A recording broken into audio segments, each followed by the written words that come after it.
Australia పర్యటనలో భాగంగా test సిరీస్లో 1-1తో సమానంగా ఉన్న భారత్ బాక్సింగ్ డే టెస్ట్కు సిద్ధమవుతుంది.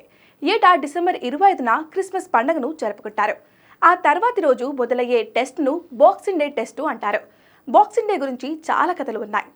ఇంగ్లాండ్లో 1800 సంవత్సరంలో విక్టోరియా మహారాణి సింహాసనాన్ని అధిష్ఠించిన రోజును బాక్సింగ్ డేగా అంటారు. మరో కథం ప్రకారం క్రిస్మస్ రోజు సెలవు తీసుకోకుండా పనిచేసే ఉద్యోగులకు మరుసటి రోజు బాక్స్ రూపంలో బహుమతి ఇస్తారు. ఈ రోజున వారికి సెలవు కూడా ఇస్తారు. అందుకే బాక్సింగ్ డే అని పిలుస్తారు. ఇక టెస్ట్ క్రికెట్లో బాక్సింగ్ డే టెస్టుకు ఎంతో ప్రాముఖ్యం ఉంది. బాక్సింగ్ డే టెస్ట్ మ్యాచ్ మొదట 1950లో ప్రారంభమైంది. మొదట్లో ప్రతి సంవత్సరం ఆడేవారు కాదు. తర్వాత ప్రతి ఏటా ఈ టెస్ట్ మ్యాచ్ను నిర్వహించాలని నిర్ణయించారు. ఈ బాక్సింగ్ డే టెస్ట్ మ్యాచ్ తొలిసారి ఆస్ట్రేలియా ఇంగ్లాండ్ జట్ల మధ్య జరిగింది. ఆ మ్యాచ్లో ఆస్ట్రేలియా విజయం సాధించింది.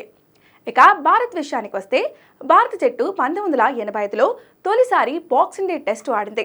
ఆ మ్యాచ్లో ఆస్ట్రేలియాతో తలపడింది. ఆ మ్యాచ్ డ్రాగా ముగిసింది. ఇక ఇప్పటి వరకు టీమిండియా 17 బాక్సింగ్ డే టెస్టులు ఆడింది.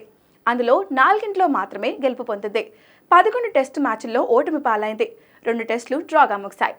ఆసక్తికరమైన విషయం ఏమిటంటే టీమిండియా ఇప్పటి వరకు 17 మ్యాచ్ల్లో 4 విజయాలు సాధించింది. అయితే అందులో 3 విజయాలు గత 4 బాక్సింగ్ డే టెస్టులు కావడం గమనార్హం.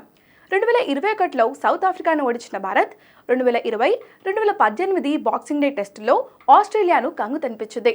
అంతకుముందు 2010లో సౌత్ ఆఫ్రికాను ఓడించింది.